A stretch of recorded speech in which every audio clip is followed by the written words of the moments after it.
तो हेलो मेरे प्यारे बच्चों, कैसे हैं आप सब। मैं आशा करता हूं कि जो आपने आज का पेपर किया है बिल्कुल अच्छे से किया होगा और बहुत शांति से सोच समझ के आपने सभी प्रश्नों को हल कर लिया होगा। तो अभी तक आपने देखी बॉटनी की आपकी मैम ने जो आपसे डिस्कशन किए क्वेश्चन, आई होप आपने वो सब भी बहुत क्लियर किए होंगे।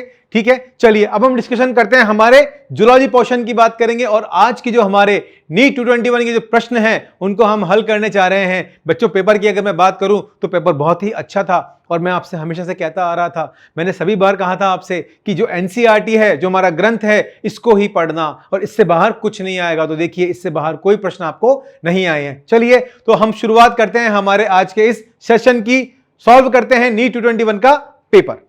चलिए देखिए, पहला प्रश्न है, सूची 1 को सूची 2 के साथ मिलान करें। तो देखिए, ये जो मैच द कॉलम वाले जो प्रश्न होते हैं ना, मैंने आपको बताया था, एक अगर आपको सही होता है, 2 क्वेश्चन सही होते हैं तो बस आप वहीं से इसका उत्तर लगा सकते हो। चलिए बात करो।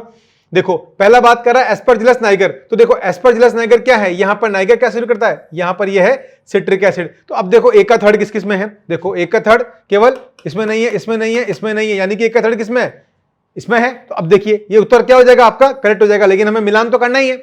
एसिटाइल वेक्टर क्या करता है, यहां पर एसिटिक एसिड को, ठीक है, क्लोस्ट्रिडियम ब्यूटाइक किसका करता है, ब्यूटारिक अम्ल को, और लैक्टोबैसिलस की हम बात करें तो ये किसमें आ जाएगा, लैक्टिक एसिड में। तो देखो आप यहां पर, आपको अगर 1 का उत्तर पता है तो पूरा प्रश्न आपका सही होता है। तो यहां पर उत्तर क्या हो जाएगा, दूसरा हो जाएगा। चलिए अगले प्रश्न की तरफ बढ़ते हैं। सक्कस एंटेरिकस का संदर्भ है। देखो, सक्कस एंटेरिकस की बात कर रहा है, डाइजेशन से ये प्रश्न आया हुआ है। सक्कस एंटेरिकस कौन है, क्रिप्स ऑफ लिवर कोहन की दरारें जो सीक्रेट करती है, क्या बोला उसको हमने, यहां पर आंतररस बोलते हैं, इंटेस्टाइनल जूस के नाम से भी इसको हम जानते हैं। ठीक है, तो क्या हो जाएगा यहां पर, ये आंतररस जो है हो जाएगा। क्लियर है, आई बात समझ में, तीसरा उत्तर यहां पर हो जाता है। अगली हम बात करें, यहां पर स्तनधारियों में शुक्राणु बंधन के ग्राही कहां उपस्थित होते हैं। तो देखिए, स्तनधारियों की बात कर रहे हैं, यानी कि मैमल्स के बारे में चर्चा, और शुक्राणु बंधन के ग्राही। अब देखिए, जो इनके ग्राही होते हैं, हम किसकी बात करते हैं, जो ग्राही होते हैं वो जोना पेलुसिडा पर उपस्थित होते हैं। जब हमने अध्याय पढ़ा था हमारा मानव जन्म, उसमें हमने चर्चा भी करी थी इस बारे में। ठीक है, तो यहां पर जिन जिन बच्चों ने पीतक झिल्ली लगाया है वो गलत उत्तर है, कोरोना रेडिएटा भी गलत है, प्रतीक अवकाश भी गलत है, केवल जोना पेलुसिडा होगा वो सही उत्तर हो जाता है। तो ये किसी बच्चे ने कौन सा प्रश्न लगाया है, यहां पर पीतक झिल्ली लगाया। बेटा, पीतक झिल्ली नहीं होती है, जोना पेलुसिडा होता है, जहां पर शुक्राणु का बंधन के ग्राही उपस्थित होते हैं। आई बात समझ। चलिए, फल मक्खी की प्रत्येक कोशिका में 8 गुणसूत्र 2n होते हैं। ठीक है, यदि सूत्रीय विभाजन की अंतरावस्था की जीवन प्रावस्था में गुणसूत्रों की संख्या 8 है, तब एस प्रावस्था के बाद गुणसूत्रों की संख्या क्या होगी। तो देखो, यहां पर 2n प्रावस्था की बात कर रहा है। ठीक है, तो 2n प्रावस्था, तो यहां पर क्या होगी, ये एक समान होगी। क्या होगी, एक समान ही होगी। ठीक है, तो एक समान होगी तो क्या होगा, अगर यहां पर बात करें 2n फेज के अंदर, तो उत्तर क्या आ जाएगा इसका, यहां पर 8 आ जाएगा। ठीक है, आई बात समझ में। चलिए आगे चर्चा कर लेते हैं। 2n होते हैं प्रावस्था संख्या में, तो क्या हो जाएगी, यहाँ पे गुणसूत्रों की संख्या 8 हो जाएगी, एक समान रहेंगे और 8 रहेगी संख्या। ठीक है, चलिए, कुपिकाओं में ऑक्सी हीमोग्लोबिन बनने के लिए अनुकूल परिस्थितियों का चयन करो। तो देखो, यहां पर किसकी बात कर रहा है, ऑक्सी हीमोग्लोबिन की बात कर रहा है। ये हमारा जो प्रश्न बनकर आता है हमारे कहां से, श्वसन एवं गैसों में विनिमय अध्याय वाले अध्याय से। तो यहां पर देखिए, अनुकूलता की बात कर रहा है, जब ऑक्सीजन हीमोग्लोबिन के साथ में अपना बंध बनाएगा, तो इस बंध को बनाने के लिए इसको क्या चाहिए, इस बंध को बनाने के लिए क्या होगी, देखिए उच्च क्या होगा, यहां पर उच्च तो इसके अंदर होगी आपकी ऑक्सीजन होगी। ठीक है, निम्न क्या होगा, निम्न हम यहां पे बात करें तो PCO2 होगा, और क्या होगा, यहां पे अधिक H+ आयन होंगे। ठीक है, और अपेक्षाकृत उच्च तापमान आपको देखने को मिलेगा। तो उच्च PO2 नहीं है, PCO2 अधिक होगी, अधिक H+ आयन होंगे, अपेक्षाकृत उच्च तापमान यहां पर जो है देखने को मिलता है। ठीक है, आई बात समझ में, क्लियर है। चलिए, तो यहां पे क्या हो जाएगा, अगर इसके उत्तर की हम बात करें तो यहां पर उच्च PO2, उच्च निम्न PO2, उच्च CO2, यहां पे पहला उत्तर जो आपका सही हो जाएगा। ठीक है, चलिए, सूची 1 को सूची 2 के साथ मिलान करो। सूची 1 में फाइसेलिया, अगर देखिए हम यहां पर फाइसेलिया की बात कर रहे हैं तो फाइकेसेलिया और लिमुलस, तो फाइसेलिया, लिमुलस, एनसाइक्लोस्टोमा और पिंक टाडा। तो देखिए, अगर यहां पर अब पहले उत्तर की बात करेंगे तो फाइसेलिया को हम क्या बोलते हैं, पुर्तगीज मैन ऑफ वार बोलते हैं फाइसेलिया को। ठीक है, तो फाइसेलिया क्या, पुर्तगीज युद्ध मानव में काम में लिया हुआ, मतलब उसके नाम से जानते हैं, Portuguese of man of war के नाम से जानते हैं। तो एक का क्या हो गया, सेकंड हो गया। अब देखो आप, एक का सेकंड कहां आ रहा है, एक का इसमें नहीं है, इसमें है, इसमें नहीं है और इसमें है। ठीक है, अब देखो 2 में सेकंड दिखाई दे रहा है, यानी कि इनमें से उत्तर ये तो दोनों तो नहीं होंगे। अब इन दोनों में से उत्तर है सेकंड और थर्ड में से, सेकंड और फोर्थ में से। चलो, तो अब देखो लिमुलस की हम बात करें तो लिमुलस हमें कहां देखने को मिलता है, लिमुलस जो है यहां पर होगा आपका किस में, जीवित जीवाश्म के अंदर। तो थर्ड मैच करो, देखो दोनों में थर्ड दे रखा है। ठीक है, अब तीसरा मैच करो आप, एनसाइक्लोस्टोमा। एनसाइक्लोस्टोमा की हम बात करें तो एनसाइक्लोस्टोमा आपको किसमें देखने को मिलता है, यहां पर आपको होगा एनसाइक्लोस्टोमा यानी कि अंकुशक्रमी होगा। तो एक सी का फोर्थ देखो कहां पर आ रहा है, सी का फर्स्ट फोर्थ, ये तो यानी कि क्या हो गया, यही हमारा उत्तर सही हो जाएगा। आई बात समझ में? ठीक है, चलिए अगले प्रश्न की जब चर्चा करते हैं। अर्धसूत्री पूर्वावस्था की कौन सी प्रावस्था का विशिष्ट लक्षण काइजमेटा का उपांति भवन है? अब देखो यहां पे अर्धसूत्री पूर्वावस्था की चर्चा कर रहा है कि कौन सी प्रावस्था, अर्धसूत्री प्रावस्था की कौन सी ऐसी प्रावस्था होगी जिसका विशिष्ट लक्षण क्या होता है, काइजमेटा का उपांति भवन होता है। तो हमने किसकी बात करी थी, यहां पर हम स्थूल पट की बात नहीं कर रहे हैं, तनुपट भी नहीं होगा, युग्म पट भी नहीं, क्या होगा, पारगतिक्रम होगा। क्या होगा, पारगतिक्रम होगा। तो जिस बच्चे ने सही लगाया उत्तर बिल्कुल सही है।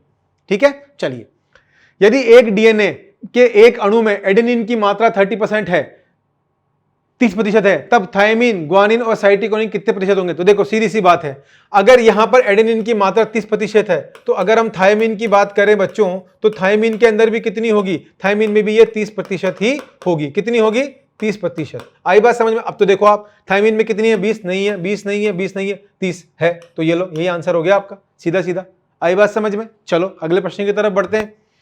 कुपिकाओं यानी कि विसरण स्थल में ऑक्सीजन एवं कार्बन डाइऑक्साइड का आंशिक दाब कितना होता है? देखो अभी किसकी बात कर रहा है यहाँ पे, एल्विलाई लेवल यानी कि कुपिकाओं की बात कर रहा है, टिश्यू लेवल की नहीं कर रहा है, एल्विलाई लेवल की बात कर रहा है। दो तरह के होते हैं, ठीक है। तो कुपिकाओं के विसरण स्थल में ऑक्सीजन की, तो कुपिकाओं में कितनी बताई थी हमने जब हमने अध्ययन किया था, कितना प्रेशर होता है एमएमएचजी के अंदर, 104 एमएमएचजी होता है। तो देखिए यहाँ पे आ रहा है ऑक्सीजन में 104, ऑक्सीजन में सिर्फ 104 यहां पर आ रहा है द्वितीय में, तो द्वितीय तो हो जाएगा हमारा उत्तर सही। ठीक है, ये PCO2 कितना होगा, 40, क्योंकि हम किसकी बात करते हैं, जो परासरण के हम सामान्य अवस्था की बात करते हैं ना, तो अपने हायर कंसेंट्रेशन से लोअर कंसेंट्रेशन की तरफ मूव करती है।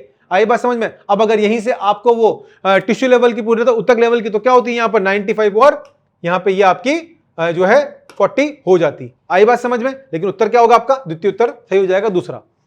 अगले प्रश्न की बात करें, निम्न कथनों को पढ़ो। मेटाजेनेसिस कमियों में पाया जाता है, तो मेटाजेनेसिस कमियों में नहीं पाया जाता, गलत है। ठीक है, इकाइनोडर्म त्रिकोरगम गुही जंतु होते हैं, बिल्कुल इकाइनोडर्म त्रिकोरगम गुही जंतु होते हैं, ये सही है। गोलकृमियों में संगठन का स्तर अंगतंत्र का होता है, बिल्कुल इसमें अंगतंत्र का स्तर देखने को मिलता है। टीनोफोर में उपस्थित कंकत पट्टिकाएं पाचन में सहायता करती हैं, नहीं, ये इसको किसमें करती हैं, गमन में सहायता करती हैं। ठीक है, किसमें करती है, गमन में सहायता करती हैं। वो जो तरबूज की तरह होता है ना, जो है शल्कें बनी हुई होती, 8 शल्कें बनी हुई होती, उस तरह से। जनसंवर्धन एक इकाइनोडर्म की विशेषता होती है, बिल्कुल सही जवाब है। तो उत्तर कौन सा सही होगा हमारे, बी, सी और ई। तो बी, सी, ई देखिए कहां पर है, देखिए पहला उत्तर ही हमारा क्या हो जाएगा, सही हो जाएगा यहां पर। क्लियर है, आई बात समझ में? तो सीधे सीधे आप मैच कर सकते हैं यहां पर। और ये जो कथन होते हैं ना, ये बहुत सही होते हैं। एक कथन, दो कथन आपको सही पता है तो आपका उत्तर सही निकल जाता है। चलिए, एक नर और मादा दोनों दात्र कोशिका अरेक्ता के जीन के लिए विषम युग्मजी है कि संकरण से उत्पन्न संकेतरी का कितना प्रतिशत रोगयुक्त होगा? तो देखो रोगयुक्त की बात करें यहां पर, तो ये कितना हो जाएगा, लगभग आपका 25% रोगयुक्त हो जाता है। ठीक है, ये क्वेश्चन वैसे देखा जाए तो आपकी बॉटनी का क्वेश्चन है, पर जूलॉजी के अंदर आ गया है। चलो, निम्न कथनों में से कौन सी चिकनी पेशी की प्रवृत्ति को अनुचित रूप से दर्शाता है? देखो चिकनी पेशी की बात कर रहा है यहां पे। ठीक है, तो ये पेशियां रक्त वाहिका की भित्ति में उपस्थित होती है, नहीं, रक्त कशिका की भित्ति में उपस्थित नहीं होती हैं। इन पेशियों में धारियां नहीं होती हैं। ठीक है, तो देखिए हमने कार्डियक मसल्स की बात करी थी। ठीक है, तो इन पेशियों में क्या धारियां नहीं मिलती है, देखा जाए तो अनिच्छिक पेशियां होती हैं और अनुचित रूप से दर्शा रहा है, तो किसकी बात करेंगे, ये अनिच्छिक पेशियां नहीं है। यहाँ पे कोशिकाओं के मध्य संचरण अतिरिक्त डिस्क द्वारा, यानी कि इंटरकैलेटरल डिस्क की हम बात करें, जो उसके अंदर ही हमें देखने को मिल जाता है। आई बात समझ में? क्लियर है। चलिए 163 की हम बात करें कि निम्न में से कौन मस्कीडी कुल में आता है? अब देखो मस्कीडी कुल है, सीधी सीधी सी बात है, हमने पढ़ रखा है। मस्कीडी मतलब वो कान के पास आके करती है ना, कौन करती है, मक्खी करती है। तो कौन कौन आ गया यहाँ पे, सीधी सी बात है, आपका उत्तर क्या हो जाएगा, यहाँ पर मक्खी हो जाएगा। क्लियर है। चलिए ठीक है बच्चों, आई बात समझ में? हो गया 163 तक। चलो, तो मक्खी लगा लिया आपने, बिल्कुल सिंपल सा क्वेश्चन था, कोई बहुत बड़ी बात है नहीं। चलो, पीसीआर के उपयोग में जीन प्रवर्धन, यानी कि किसकी बात कर रहे हैं भाई, पीसीआर टेक्निक की बात कर रहे हैं। याद रखना, पीसीआर आप सब जानते हो आजकल बहुत चल रहा है। ठीक है, कोरोना वायरस वाला पीसीआर भी कह सकते हो। चलो, के उपयोग से जीन प्रवर्धन की अभिक्रिया के दौरान यहां पर आरंभ में उच्च तापमान बना नहीं रहता है, तब निम्न में पीसीआर का कौन सा चरण पहले प्रभावित होगा? तो देखो मेरी बात सुनो, क्या बोल रहा है, उच्च तापमान बना नहीं रहता है, तब निम्न में पीसीआर का कौन सा चरण प्रभावित होगा? तो कौन सा होगा भाई, डिनेचुरेशन की बात करेंगे हम, किसकी, निष्क्रियकरण होगा। क्या होगा, निष्क्रियकरण हो जाएगा। ठीक है, चलो अगले प्रश्न की बात करें। फिर देखिए मैच द कॉलम क्वेश्चन आ चुका है। सूची 1 को सूची 2 के साथ मिलान करिए। अब देखिए मिलान क्या करना है यहां पर, देखिए विखंडावस्था की बात कर रहा है, यानी कि विखंडावस्था में किसमें देखने को मिलती है आपका, ये जो है जंतु जगत से आपका प्रश्न है, यानी कि एनिमल किंगडम की हम बात कर रहे हैं। तो विखंडावस्था आपको किसमें देखने को मिलेगी, यहां पर विखंडावस्था किसमें आएगी, एनालिट्स में आपको सेगमेंटेशन दिखते हैं, यानी कि विखंडावस्था। तो देखो अब 1/3 किस में है यहां पर, 1/3, तो ये तो गलत हो गया, ये गलत हो गया, ये दोनों हैं अभी। चलो अगला मैच करें, बी नाल तंत्र। नाल तंत्र किसमें देखने को मिलेगा, पोरिफेरा में, वाटर कैनाल सिस्टम होता है, ठीक है। नाल तंत्र किसमें मिल रहा है, पोरिफेरा में मिल रहा है, यानी कि बी में चौथा, देखो बी में चौथा दोनों में दे रखा है। चलिए कंकत पट्टिका की बात करें, कंकत पट्टिका यानी किसमें मिलती है, वो 8 प्लेट्स की बात करी थी हमने, किसमें होती है, टीनोफोरा के अंदर है, किसमें मिलती है, टीनोफोरा में मिलती है। चलिए तो क्या हो जाएगा यहाँ पे, सी का दूसरा, देखिए सी का दूसरा, ठीक है, और पहला किसका हो जाएगा, दंश कोशिका सेलेंटेटा की बात कर रहे हैं, लो हो गया, ठीक है। तो अपना उत्तर क्या हो जाएगा, यहाँ पे चौथा उत्तर सही हो जाएगा, ठीक है बिल्कुल। चलो निम्न में कौन हार्मोन मोचक आईयूडी का उत्पादन उदाहरण है। अब देखो मोचक हार्मोन, हार्मोन के संबंध में बात कर रहा है। अब हार्मोन के संबंध में आईयूडी का उदाहरण कौन कौन है, देखो मल्टीलोड में क्या कॉपर, यहां भी कॉपर, ये भी कॉपर, तो इसमें क्या होगा, LNG20 अपना सही उत्तर हो जाएगा, ठीक है। सही उत्तर क्या होगा, LNG20, ठीक है। हार्मोन है, लीवोनोजेस्ट्रोल हार्मोन होता है। तारक केंद्र कब द्विगुणित होता है, देखो हम सीधा सीधा आपका एनसीईआरटी से प्रश्न है, तारक केंद्र कब द्विगुणित होता है, कौन सी प्रावस्था में, भाई एस प्रावस्था में होता है। किसमें होता है, एस प्रावस्था में, तो उत्तर सीधे सीधे आपको दे देना है। चलिए तिलचट्टा के संबंध में बात करें तो तिलचट्टा देखिए आ गया है, मैंने आपसे पहले भी कहा था बहुत महत्वपूर्ण होता है तिलचट्टा। तिलचट्टा के संबंध में कौन सी विशेषताएं अनुचित हैं, तो देखो अब यहां किस किस की बात कर रहा है, ये दोनों लिंगों में 10वें खंड में गुदियल लूम पाए जाते हैं, अनुचित है, ठीक है। अनुचित बता रहा, अनुचित दिखानी है हमें, अनुचित कौन सी है, तो दोनों लिंगों में 10वें खंड में गुदियल लूम पाए जाते हैं। मध्यांत एवं पश्चांत के संधि तल पर जठरी अंधनाल का एक वलय होता है। अधोग्रस्ती मुख द्वारा बनाई प्रगुहा में होती है। मादा में 7-9 अदरक मिलन जननी कोष्ठ बनाते हैं, ठीक है। अब देखो यहां पर ये जो है इसका उत्तर आपके साथ निकल कर आएगा, संबंध में कौन सी विशेषताएं अनुचित हैं, तो दोनों लिंगों में 10वें खंड में गुदियल लूम पाए जाते हैं, ठीक है। मध्यांत एवं पश्चांत के संधि स्थल पर जठरी अंधनाल का एक वलय होता है।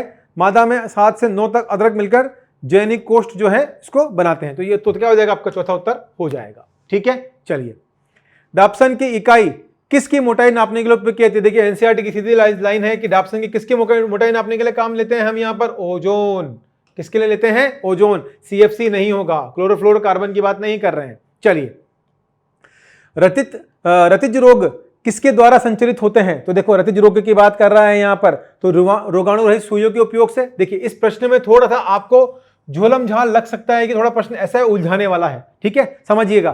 तो देखिए कोई भी रोगाणु सुई के उपयोग से, यानी कि हम क्या करते हैं, कोई भी स्टेरिलाइज सिरिंज काम में लेते हैं, तो उससे क्या कोई रोगाणु फैलता है, नहीं फैलता है, ठीक है। तो पहला क्या हो गया, इसके द्वारा संचरित नहीं होंगे, तो ये सही है।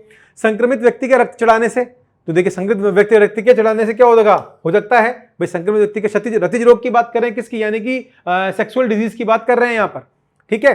तो माता के भ्रूण से भी हो सकती है। तीसरी हम बात करें चुंबन से, देखो चुंबन से भी फैल सकती है। हमने जब डिजीज की बात करी थी, बीमारियों की बात करी थी, इसमें कौन सी हमने 2 फेजेस की बात करी थी, टाइप 5 और टाइप 2 के अंदर। तो टाइप 1 में क्या चुंबन से भी हो सकता है। तो अगर इसके उत्तर की हम बात करें तो यहां पर जो है, यहां पर बी, सी एवं डी ये तीनों जो है सही हो सकते हैं, ठीक है। बहुत से बच्चों ने इसमें बी एवं सी भी लगाए होंगे। अब देखिए ये निर्भर करता है कि एग्जामिनर किसको करेक्ट करता है। वैसे यहाँ पे देखा जाए तो बी, सी ये दोनों भी सही है और डी भी सही है, तो वैसे हमने तीनों सही मान के इसको हम यहाँ पर लगा रहे हैं, इसका बी, सी एवं डी, यानी कि तीसरा उत्तर क्या हो जाएगा, यहाँ पर सही हो जाएगा, ठीक है। चलिए निम्न में से किस जीव में लंबी अस्थियां खोखली एवं वातिल होती है। अब देखो, अब खोखली अस्थियों की हम बात कर रहे हैं यहाँ पर, तो किस में देखने को मिलती है, किस जीव की बात कर रहे हैं हम यहाँ पे, भाई हमको बर्ड्स में देखने को मिलती है ना, है बर्ड्स में देखने को मिलती है नहीं मिलती है, तो यहाँ पे किसका आ जाएगा, नियोफ्रॉन आ जाएगा। आई बात, किस जीव में लंबी अस्थियां खोखली वातिल होती है, नियोफ्रॉन में, ठीक है।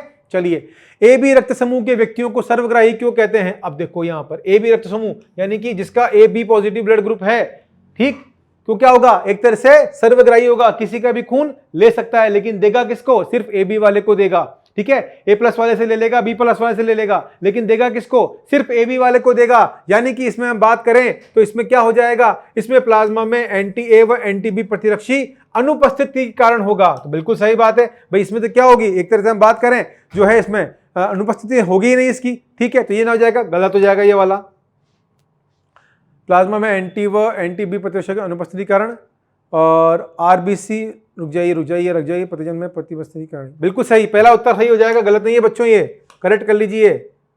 गलती मुझसे हो गई, ये लीजिए सुधार ली मैंने मेरी गलती, ठीक है। तो पहला उत्तर क्या हो जाएगा आपका, सही हो जाएगा, दूसरा गलत है, तीसरा गलत है। भाई यहाँ पे एंटीजन उपस्थिति नहीं है आरबीसी के ऊपर है, तो कौन किसको मारेगा, नहीं मार सकता। तो क्या हो गया यहाँ पे, प्लाज्मा में एंटी व एंटीवी प्रतिरक्षी की अनुपस्थिति के कारण ही क्या होते हैं यहाँ पे, ये सर्वग्राही हो जाते हैं। आई बात समझ में, चलो किससे, हमारे चैप्टर से ये भाई एनसीईआरटी की सीधी सीधी लाइन आपको बता दी गई है। अंतः झिल्लिका तंत्र में कौन से कोशिकांग सम्मिलित होते हैं, तो अब देखो आप सेल्स आपने पढ़ा है, तो सेल के अंदर कौन कौन से कोशिकांग होते हैं भाई, अंतःपदेवी जालिका होती है, राइबोसोम होते हैं, लयनकाय होते हैं, ये सभी होते हैं। तो देखिए गाल्जिकाएं क्या होती है यहाँ पे, सम्मिश्र होती है, गाल्जिकाएं सम्मिश्र होती है, ठीक है। अंतःपदेवी जालिका होती है भाई, होती है।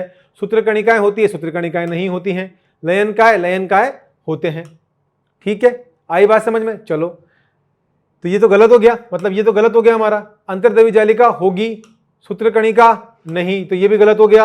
अंतर्देवी जालिका, गोल्जी की सम्मिश्र, लयनका एवं श्रसदानी, बिल्कुल सही, तीसरा उत्तर हमारा क्या हो जाएगा यहाँ पर, सही हो जाएगा।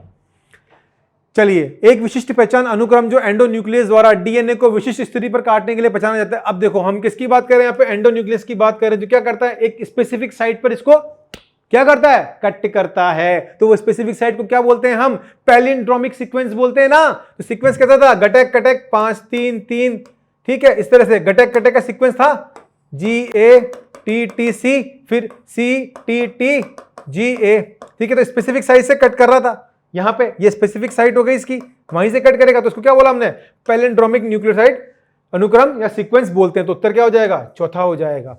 आई बात समझ। चलिए, अनुचित युग्म को पहचानिए। तो देखो अनुचित युग्म की बात कर रहा है, एक का आंसर पता है ना, समझ जाओगे, एक ही है। देखो पहले ड्रग्स, अरे लो पहला उत्तर आ गया हमारा, ड्रग निकल के। ड्रग क्या है, अनुचित थोड़ी है, ड्रग तो रिसिन, मतलब यही रिसिन नहीं होगा, कैसे होंगे ये, अरे भाई ये तो टॉक्सिन होते हैं, कैसे होते हैं, टॉक्सिन होते हैं। एल्केलाइड, कोडिन, बिल्कुल सही है, विष, एब्रिन, लैक्टिन। चलो अनुचित युग्म कौन सा हो गया यहाँ पे, ये वाला, पहला उत्तर हो जाएगा आपका सही जवाब, ठीक है। चलिए 176 यानी कि 176 की बात करें, इंसुलिन के संदर्भ में बात कर रहा है। देखो हर बार क्वेश्चन आता है और सीधे सीधे आपसे जो है यहाँ पे पॉइंट पूछ लिए गए हैं। मैंने आपसे कहा था कि पेपर कैसा होगा, पेपर आपसे यहाँ पे एनसीईआरटी से पूछा जाएगा, तो लाइन टू लाइन आपसे प्रश्न पूछे गए हैं। परिपक्व इंसुलिन में सी पेप्टाइड नहीं होती है, बिल्कुल सही बात है भाई। परिपक्व में क्या होता है, सी पेप्टाइड तो होती नहीं है, और ए और बी होती है, ठीक है। आरडीएनए प्रौद्योगिकी से उत्पादित इंसुलिन में सी पेप्टाइड होता है, नहीं होता है, नहीं होता है, ठीक है। तो प्राक इंसुलिन में सी पेप्टाइड होता है, बिल्कुल। प्राक इंसुलिन में क्या होगा, सी पेप्टाइड देखने को मिलता है। इंसुलिन के ए पेप्टाइड एवं बी पेप्टाइड डाइसल्फाइड बंधों द्वारा परस्पर जुड़े होते हैं, तो बिल्कुल सही बात है, डाइसल्फाइड बंध के थ्रू तो जुड़ते हैं दोनों, फिर क्या बनाते हैं भाई, इंसुलिन। तो सही क्या उत्तर हो गया हमारा ए सही हो गया, सी सही हो गया, डी सही हो गया। अब देखो फटाफट कौन सा है इसमें, ए सही है, ठीक है, डी सही है, सी नहीं है, बी, यानी कि चौथा उत्तर जो हमारा है वो सही हो जाएगा, ए सी और डी सीक्वेंस, ठीक है। आई बात समझ। चलिए, दीर्घकालिक स्वप्रतिरक्षा विकार जो तंत्रिका पेशी संधि को प्रभावित करती है, ठीक है, किसकी बात कर रहा है, दीर्घकालिक की बात कर रहा है। स्वप्रतिरक्षा यानी कि खुद से जो ऑटोइम्यून सिस्टम होता है, तंत्रिका पेशी संधि को प्रभावित करती है, एवं जिसमें हमने किसकी बात करी है यहाँ पर, कारण कंकाली पेशी में कमजोरी एवं पक्षाघात होता है, तो इसको हम क्या बोलते हैं भाई, ऑटो इम्यून डिसऑर्डर की बात कर रहा है। किसकी बात कर रहा है, auto immune disorder, auto immune disorder, ठीक है। तो ये ऑटोइम्यून डिसऑर्डर में कहां देखने को मिलेगा भाई, मिस्थेनिया ग्रेविस, सीधा सीधा उत्तर निकल कर आ जाता है। हाँ जी, सही है। चलिए आगे बढ़ते हैं। 178 निम्न में प्रोटीन संश्लेषण के लिए कौन सा आरएनए आवश्यक होता है। तो देखो यहां पर अगर हम प्रोटीन में आरएनए की आवश्यक की बात कर रहे हैं, तो बच्चों मेरी बात सुनिएगा, यहाँ पे संश्लेषण के लिए जो आरएनए निकलता है वो कौन सा है हमारा, यहाँ पर जो है हो जाता है हमारा siRNA, ठीक है। mRNA नहीं होगा, tRNA होगा, आरएनए भी नहीं होगा। तो पहला उत्तर आपका क्या हो जाएगा, यहाँ पर सही हो जाएगा। निम्न में कौन से फसलों में बायोफर्टिफिकेशन का उद्देश्य नहीं है। भाई बायोफर्टिफिकेशन का मतलब क्या होता है, देखो मेरी बात सुनो। बायोफर्टिफिकेशन से हमारा तात्पर्य यह है कि यहां पर जो है हमें फसल में क्या करना है, बदलाव करना है, उसकी उच्च गुणवत्ता को बढ़ाना है। तो जब गुणवत्ता को बढ़ाने की हम चर्चा कर रहे हैं, तो हम क्या बोलेंगे भाई, सूक्ष्म पोषकों एवं खनिजों की मात्रा में सुधार करना, बिल्कुल सही बात है। इसमें हम क्या कर रहे हैं, यहाँ पर सुधार कर रहे हैं। प्रोटीन की मात्रा में सुधार कर रहे हैं, बिल्कुल सुधार कर रहे हैं। रोगों की प्रतिरोधकता में सुधार कर रहे हैं, बिल्कुल नहीं करते हैं। बायोफर्टिलाइजेशन में, फर्टिफिकेशन में ये कार्य बिल्कुल नहीं आता है, ठीक है। विटामिन की कमी सुधार करना, ये सही है। तो उत्तर कौन सा गलत हो जाएगा हमारा, तीसरा। तो उद्देश्य नहीं पूछ रहा है आपसे, तो नहीं कौन सा है, तीसरा हमारा सही उत्तर हो जाएगा, ठीक है बच्चों। आई बात समझ में, मजा आ रहा है, सुनते रहिए। इरिथ्रोपोइटिन हार्मोन, ठीक है, जो कि आरबीसी के निर्माण को प्रेरित करता है, उसका उत्पादन कौन करता है भाई? इरिथ्रोपोइटिन की हम बात करते हैं।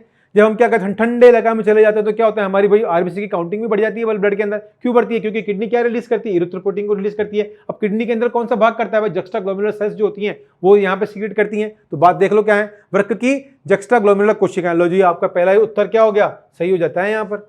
हाँ जी, सही है। चलो, कौन सा एंजाइम निष्क्रिय फाइब्रिनोजन को फाइब्रिन में बदलने में के लिए उत्तरदायी है? तो देखो किसकी बात कर रहा है यहाँ पे? क्लॉटिंग की बात कर रहा है, ठीक है। किसकी? रक्त स्कंदक की हम बात कर रहे हैं, ठीक है, ब्लड क्लॉटिंग, ठीक है। तो यहाँ पे क्या होता है, थ्रोम्बिन जो होता है ना, वो प्रोथ्रोम्बिन को थ्रोम्बिन में कन्वर्ट करता है। थ्रोम्बिन क्या करता है? थ्रोम्बिन एस्पिरेट करके क्या करता है यहाँ पे, एक तरह से हम बात करें जो है फाइब्रोन जो फाइब्रिन में कन्वर्ट करता है, फिर इसको किस में करता है? थ्रोम्बिन में करता है। तो यहाँ पे उत्तर क्या हो जाएगा? यहाँ पे आपका दूसरा थ्रोम्बिन उत्तर सही हो जाएगा, ठीक है। चलिए, किसी रोग के प्रभावी उपचार के लिए इसके आरंभिक निदान एवं रोग क्रिया विज्ञान को समझना बहुत महत्वपूर्ण है। निम्न में कौन सी आणविक निदान तकनीक आरंभिक यानी कि पहले ही जो पहचान के लिए बहुत उपयोगी है? तो यानी कि अगर हमें पहले ही पहचान करनी तो हम क्या करते हैं? एलिसा तकनीक का सहायता लेते हैं। किसकी सहायता? एलिसा तकनीक। चौथा उत्तर आपका क्या हो जाएगा? सही हो जाएगा। किसी बच्चे ने क्या लगाया? संदर्भ ब्लॉटिंग, गलत है। ये तीनों उत्तर गलत हो जाते हैं। ऑडी अवरोधिनी, ठीक है, कहां उपस्थित होती है? देखो, यानी कि स्पिंक्चर ऑफ ओडाई की बात कर रहा है। तो स्पिंक्चर ऑफ ओडाई को हमने कहां बात करी थी? हमारे किसमें? पाचन एवं अवशोषण वाले अध्याय में बात करी थी, डाइजेशन एब्सॉर्प्शन के अंदर। तो होता क्या है, यहां पर जो ड्यूडेनम के साथ में अटैच होती है ये पेनक्रियास की, इसको, तो यहां पर ये अवरोधिनी उपस्थित होती है, ठीक है। तो आई बात समझ में? तो यहां पर ये अवरोधिनी जो उपस्थित है, एक तरह से यकृत और अग्नाशयी यानी कि गृहिणी की तरफ से बात करें तो यकृत यानी कि लीवर से आने वाली हिपेटोपैंक्रियाटिक डक्ट पे ये ओपनिंग उपस्थित होती है। तो इसको हम क्या बोल देंगे? यकृत, अग्नाशय वाहिनी एवं गृहिणी संधि पर उपस्थित हो जाती है। तीसरा उत्तर क्या हो जाएगा? सही हो जाता है। आई बात समझ? चलिए, असीम केंद्र की अनुलेखन प्रक्रिया में कौन सा एंजाइम प्रारंभन, यानी कि देखिए एंजाइम की फिर बात कर रहे हैं यहाँ पे। एंजाइम क्या कार्य करता है भाई? किसी भी क्रिया को बढ़ाने का कार्य करता है, कारक की तरह कार्य कर रहा है। प्रारंभन, दीर्घीकरण एवं समापन को उत्प्रेरित करता है। तो बात तो बिल्कुल सही है, लेकिन इसमें क्या होता है? असीम केंद्र की बात कर रहा है यहाँ पर ये। तो इसमें क्या होगा? डीएनएज होगा? बिल्कुल नहीं होगा, ठीक है। डीएनएस पर निर्भर डीएनए पॉलीमरेज? बिल्कुल नहीं, ये भी नहीं होगा। डीएनए पॉलीमरेज पर निर्भर नहीं होगा। ये किस पे होगा? डीएनए पर निर्भर और आरएनए पॉलीमरेज होगा। बिल्कुल सही उत्तर है। किस पे होगा? डीएनए पर तो निर्भर होगा और आरएनए इसका पॉलीमरेज होगा। तो उसको क्या करेगा? उत्प्रेरित में कार्य करेगा, ठीक है, समापन को उत्प्रेरित करता है। तो किसमें करता है? डीएनए पर निर्भर आरएनए पॉलीमरेज पर यह कार्य करता है। क्लियर? ठीक है। चलो, सूची 1 को सूची 2 के साथ मिलान कीजिए। सूची 1 की हम बात कर रहे हैं। देखो, अब देखिए यहां पर आपको मिलान करना है। तो वाल्ट का अगर हम काम की बात कर रहे हैं तो वाल्ट किसमें आ जाएगा? यहां पर एक तरह से रुकिए वाल्ट, आयुडी, तीसरा शुक्रवाहक, ठीक है ना। चलिए, तो वाल्ट का काम करता है यहां पे देखिए, गर्भाशय की ग्रीवा में शुक्राणु के प्रवेश को होता है। तो एक का पहला देखिए, अब एक का पहला कहां पर है? एक का पहला केवल इसमें नहीं है, गलत है। एक का पहला इसमें दे रखा है, तो उत्तर क्या हो जाएगा आपका? यही हो जाना चाहिए। चेक कर लेते हैं एक बार, ठीक है। बी का हम बात कर रहे हैं, आयुडी क्या करती है? आयुडी जो गर्भाशय में शुक्राणु की भक्षाणु प्रक्रिया दिखाती है, यानी कि फेगोसाइटिक नेचर होता है। तो ये इसका हो जाएगा तीसरा, ठीक है। तो बिल्कुल सही उत्तर हमारा क्या हो जाएगा? तीसरा हमारा सही उत्तर हो जाएगा, ठीक है। शुक्रवाहक उच्छेदन की हम बात करें तो शुक्रवाहक उच्छेदन किसमें होगा? यहाँ पे शुक्राशय को हटाना। नलिका उच्छेदन की हम बात करें यहाँ पर तो ये किसमें हो जाएगा? फोर्थ हो जाएगा हमारा यहाँ पे, ठीक है, सेकंड, और डी का यहाँ पे फोर्थ, ठीक है। शुक्रवाहक और नलिका, फैलोपियन ट्यूब, डिम वाहिनी नलिका को हटाना, भक्षण, ठीक है, बिल्कुल सही। हमारा तीसरा उत्तर क्या हो जाएगा? सही हो जाएगा। देखिए, एक और मैच द कॉलम क्वेश्चन। सूची 1 का सूची 1-2 के साथ मिलान करना है। स्केपुला की हम बात करें, स्केपुला कैसी होती है? स्केपुला यहाँ पर त्रिभुजाकार चपटी अस्थि होती है। तो देखिए, पहले का क्या है? फोर्थ है। तो ए का फोर्थ देखिए कहाँ पर है? देखो, ए का फोर्थ आपको यहाँ पर दिया हुआ है, इसके अलावा एक यहाँ पर दिया हुआ है, यानी कि दोनों तो उत्तर नहीं होंगे, ठीक है। फिर बी कपाल की बात करें, यानी कि हम किसकी बात कर रहे हैं? कपाल की बात कर रहे हैं। तो कपाल में क्या हो जाएगा? यहाँ पर जो है रेशी जोड़ होता है। तो बी का देखिए तीसरा कौन सा है? तो यहाँ पर भी क्या है? बी का तीसरा। तो ये बी का तीसरा, यहाँ पे ये गलत, यानी कि उत्तर क्या हो जाएगा? हमारा पहला उत्तर सही हो जाएगा, ठीक है। आई बात समझ में? चलिए, ठीक है, क्लियर। चलो, उरोस्थी का क्या हो जाएगा? चपटी अस्थि जाएगा, कशरी दंड उपास्थि युक्त जोड़ हो जाएंगे। लिपिड से संबंधित कथन नीचे दिए गए हैं। ऐसे लिपिड जिनमें केवल एकल आबंध होते हैं उन्हें असंतृप्त वसा अम्ल कहते हैं। देखिए, ठीक है, तो ये क्या गलत हो जाएगा? ये संतृप्त वसा अम्ल कहते हैं। लेसिथिन फॉस्फोलिपिड है, बिल्कुल सही बात है। लेसिथिन क्या एक प्रकार का फॉस्फोलिपिड होता है ना। फिर किसकी बात करें हम यहाँ पे? ट्राई हाइड्रोक्सी प्रोपेन ग्लिसरॉल है, बिल्कुल 100% try propane glycerol dihydroxy propane glycerol होता है। पॉल्मेटिक अम्ल में कार्बोक्सिलिक कार्बन से 20 के कार्बन के परमाणु होते हैं, नहीं, गलत है। और एल्केडोनिक अम्ल में 16 कार्बन परमाणु होते हैं, गलत है। ठीक है, तो उत्तर क्या हो जाएगा हमारा बी और सी जो पॉइंट हमारे बिल्कुल सही है। तो उत्तर यहाँ देखिए केवल क्या है, यहाँ पर बी सही है, ई गलत है, ए गलत है, बी सही है, सी सही है, डी गलत है, बी एंड सी दोनों सही है। तो यहाँ पर उत्तर क्या हो जाएगा हमारा, चौथा प्रश्न जो है, चौथा ऑप्शन जो है हमारा सही उत्तर हो जाएगा। ठीक है, चलिए अगेन देखिए वापस वही आपका सूची का मिलान, सूची 1 को सूची 2 के साथ मिलान करिए।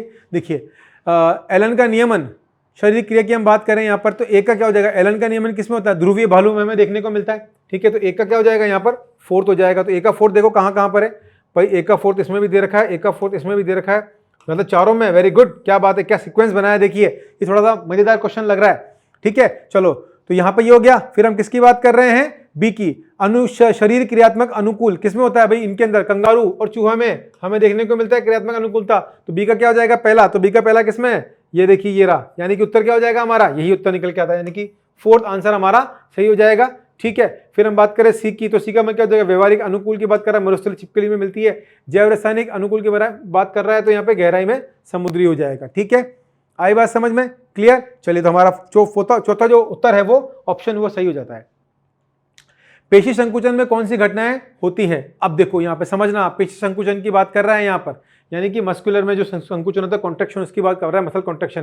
तो यहाँ पर देखिए क्या बात कर रहे हैं कि एच शब्द विलुप्त हो जाता है, कौन सी घटनाएं होती हैं के बारे में बात कर रहा है। ठीक है, तो यहाँ पे क्या होता है देखिए, एच शब्द विलुप्त हो जाता है, बिल्कुल सही। ए बैंड चौड़ा हो जाता है, नहीं, ए बैंड चौड़ा नहीं होता, वो कहता है स्थिर रहता है, समान रहता है या स्थिर रहता है।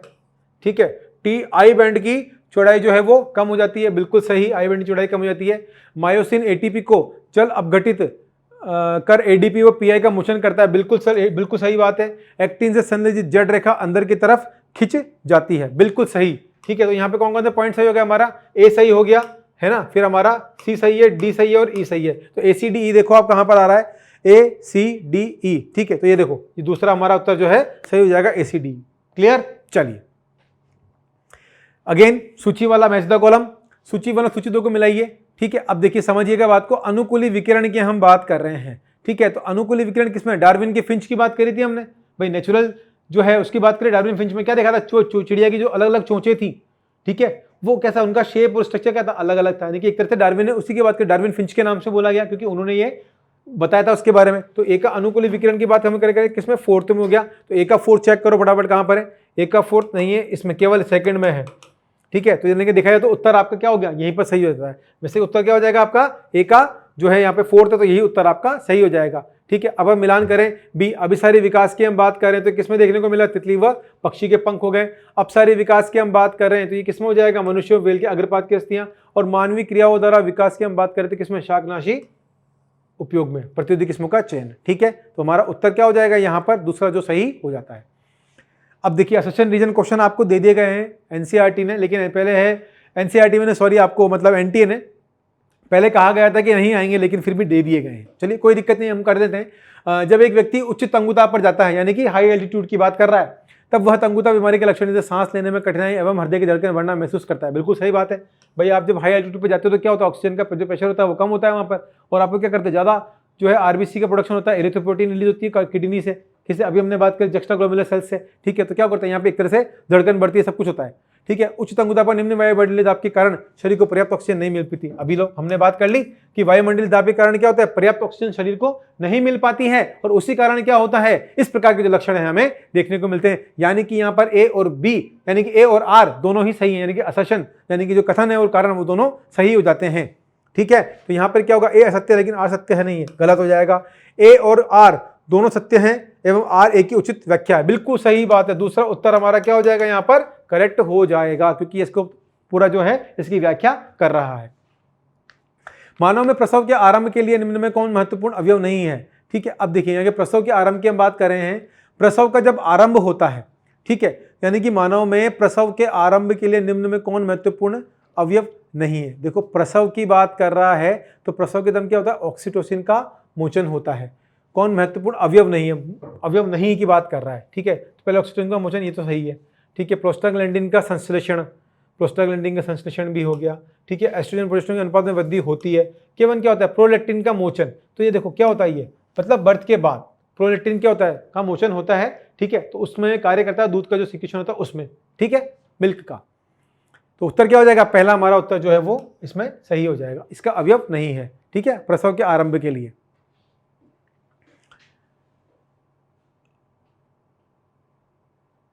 चलिए, सगर्भता के उत्तरार्ध की अवधि में कौन रिलैक्सिन हार्मोन का स्रावण करता है, ठीक है। तो देखो, सगर्भता की बात कर रहा है तो क्या गर्भाशय से निकलता है, नहीं, ठीक है, किससे, ग्राफिन पुटेकल से, ग्राफिन पुटेकल से भी नहीं निकलता, ये कहां से निकलता है, पीत पिंड से निकलता है। कहां से निकलता है, पीत पिंड से निकलता है। तो उत्तर क्या हो जाएगा हमारा, तीसरा सही हो जाएगा।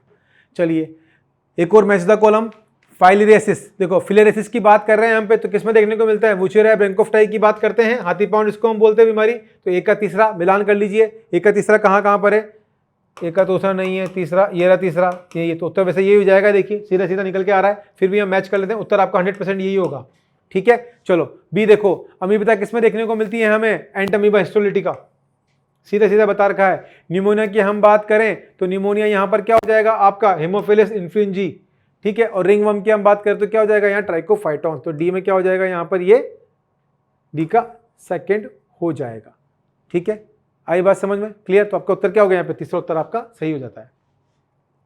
निम्न में कौन मल्टीपल ओव्यूलेशन एम्ब्रियो ट्रांसफर तकनीक एमओएटी का चरण नहीं है, ठीक है। देखिए, चरण नहीं है की बात कर रहा है, ठीक है, चरण नहीं है। तो निश्चित अंडे 8 से 32 कोशिका अवस्था में प्रतिनियुक्ति माध्यम में स्थानांतरित किए जाते हैं, बिल्कुल सही है। गाय में उच्च अंडोत्सर्जन के लिए एलएच जैसी प्रक्रिया वाला हार्मोन दिया जाता है, बिल्कुल उत्सर्जन के लिए दिया जाता है। दूध निकालने के लिए भी क्या करते हैं, बोलते हैं ना कि गाय को पावसने के लिए, भैंस को पावसने के लिए क्या दे दो, यहाँ पे ऑक्सीटोसिन का इंजेक्शन दे देते हैं, ठीक है। यहाँ पे एलएच को नहीं देते, ऑक्सीटोसिन का देते हैं। चलो, ठीक है, ठीक है, ठीक है। गाय एक समय में लगभग 6 से 8 अंडे उत्पन्न करती है, गाय को कृत्रिम विसर्जन द्वारा निषेचित किया जाता है। तो देखिए, यहाँ पर क्या होगा, ये भी सही है, लेकिन ये जो है ऑप्शन गलत हो जाएगा, यानी कि उत्तर क्या है, नहीं है, वो ये हो जाएगा चौथा उत्तर, ठीक है। चलिए, एडिनोसिन डीएमिनेज की कमी से क्या होता है, अरे भाई सबको पता है, एडिनोसिन डीएमिनेज की कमी, सीधा सीधा प्रश्न है आपसे, क्या, प्रतिरक्षी तंत्र कार्यहीन होना, यही होता है। उत्तर क्या हो जाएगा, दूसरा सही हो जाएगा, ठीक है। निम्न में हिस्टोन के विषय में कौन सा कथन गलत है। देखो, हिस्टोन की पार्श्व श्रृंखला में धनात्मक आवेश होता है, बिल्कुल सही है। हिस्टोन संगठित होकर 8 अणु की इकाई बनाते हैं, सही है। हिस्टोन की पीएच किंचित अम्लीय होती है, भाई कब से होने लग गई है, पीएच की किंचित कब होती है, नहीं होती है, यानी कि उत्तर क्या हो जाएगा, कौन सा कथन गलत है, हिस्टोन की पीएच किंचित अम्लीय होती है, गलत उत्तर है, ठीक है। तो मतलब यानी कि गलत कथन है, उत्तर ये सही है, ठीक है। चलिए, कथन 1, प्रकूट एयूजी मिथ्योनिन एवं फेनिल एनानिन का कूट लेखन करता है, ठीक है। अगेन ये देखिए, क्वेश्चन देखा जाए तो ये आपका बॉटनी का प्रश्न है, ठीक है, उससे रिलेट करता है। कथन ट्रिपल ए और आग, मतलब ए और आग दोनों प्रकूट अमीनो अम्ल लाइसिन का कूट लेखन करते हैं। तो अब देखो, आप जब प्रकूट की बात करते हो तो इसमें सीक्वेंस क्या आता है, एयूजी आता है, जबकि हम कूट लेखन की बात करते हैं तो इसमें क्या आता है, यू यू यू यू, ऐसे यू यू यू आता है ना, है ना। तो इसके अंदर क्या हो गया, एक कथन, एक पहला है तो ये कथन हो रहा है, दूसरा ये क्या है, ट्रिपल ए और आग, मतलब ए और आग दोनों प्रकूट अमीनो अम्ल लाइसिन का कूट लेखन करते हैं, ये बिल्कुल सही है, ठीक है। तो अब देखिए, उपयुक्त कथन क्या बता रहा है, कथन 1 तो गलत है लेकिन कथन 2 सही है, बिल्कुल सही बात है। तो कथन यहाँ पे कूट लेखन में क्या होगा, यहाँ पे यू बोलते हैं हम, तो ये क्या हो जाएगा, गलत हो जाएगा और ये सही हो जाएगा। तो पहला उत्तर क्या है आपका, यहाँ पर सही हो जाता है, ठीक है। कोशिका संधियों को पहचानी जो पदार्थों को ऊतक से बाहर निकलने से रोकती है एवं आयनों एवं अणुओं के तुरंत स्थानांतरण से पड़ोसी कोशिकाओं के मध्य संचरण स्थापित करती है। देखो, कोशिका संधियों की बात कर रहा है, तो हमने किस किस की बात करी थी, यहाँ पर gap junction, tight junction, desmosomes, इन सभी की बात करी थी हमने। चलिए, तो वहीं से ये प्रश्न है, बहुत अच्छा प्रश्न निकल कर आया है। तो कोशिका संधियों को पहचानी है जो पदार्थों से ऊतक को बाहर निकालने के लिए रोकती है। तो यानी कि क्या, पदार्थों से ऊतक वो बाहर नहीं निकले तो कैसे होगा, टाइट जंक्शन होगा, पहली चीज तो वही रोकेगा, ठीक है। तो यानी कैसी संधि बोलेंगे, अंतराली संधि बोलेंगे। एवं आयनों एवं अणुओं के तुरंत स्थानांतरण से पड़ोसी कोशिकाओं के मध्य संचरण स्थापित करती है, दृढ़ संधि हो जाएगी। कौन सी जाएगी, दृढ़ संधि। तो अब देखिए यहाँ पर, ठीक है, तो क्या हो जाएगा यहाँ पे, क्रमशः है असंधि संधि, अंतर संधि नहीं, अंतराली होगी लेकिन असंधि नहीं होगी, अंतराली संधि और असंधि संधि, अंतराली होगी असंधि नहीं होगी, दृढ़ संधि और अंतराली संधि, बिल्कुल सही। तीसरा उत्तर हमारा क्या हो जाएगा, सही, दृढ़ संधि भी होगी और असंधि भी, सॉरी अंतराली संधि भी होगी, और ये गलत हो जाएगा। तो तीसरे का उत्तर हमारा जो 199 प्रश्न है, इसका उत्तर क्या हो जाएगा, तीसरा हो जाएगा। आखिरी प्रश्न हमारे इस आज के नीट 2021 के प्रश्न का, ठीक है, पेपर का प्रश्न आखिरी, केचुए के पूरे मुख से संबंधित कथनों में दिए गए हैं। अब देखो केचुए की बात कर रहा है यहाँ पर, तो ये मुख को ढकने का कार्य करता है, बिल्कुल सही बात है। ठीक है, तो यह फान मृदा दरारों को खोलने में मदद करता है जिससे यह रेंग सके, तो बिल्कुल सही बात है। क्या करता है भाई, केचुए को देखा है ना आपने, किसान का दोस्त बोलते हैं, जमीन में आता है और उपजाऊ जमीन को ऊपर उलटता पलटता रहता है, उसके बारे में बात कर रहा है। यह एक संवेदी संरचना है, बिल्कुल सही है, संवेदी संरचना। यह इनका प्रथम खंड है, नहीं। ठीक है, तो आपका उत्तर क्या हो जाएगा यहाँ पर, ए बी और सी तीनों सही है हमारे यहाँ पे, ए बी और सी। उत्तर क्या हो जाएगा हमारा यहाँ पे, ए बी एम सी सही है। तो लो दूसरा उत्तर आपका क्या हो जाएगा यहाँ पर, सही हो जाता है। ठीक है बच्चों, तो यहाँ पर श्रृंखला पूरी होती है हमारे 200 प्रश्नों की। तो मैं आशा करता हूँ कि जो मैंने आपको उत्तर बताए आपने हाथों हाथ सबको ये टैली कर भी लिए होंगे, और आई होप कि जिन जिन बच्चों के क्वेश्चन सही है उनको, मैंने आपको कहा था 11 सितंबर के बाद तक आप ड्रॉपर कहलाओगे, लेकिन 12 सितंबर को आप डॉक्टर हो जाओगे। तो मैं बधाई देता हूं उन बच्चों को जो आज बन चुके हैं doctors. So all the best students and wish you a very happy journey with your doctor life. मैं यही कहना चाहूंगा कि आप डॉक्टर बने और सभी लोगों की सेवा करें। धन्यवाद।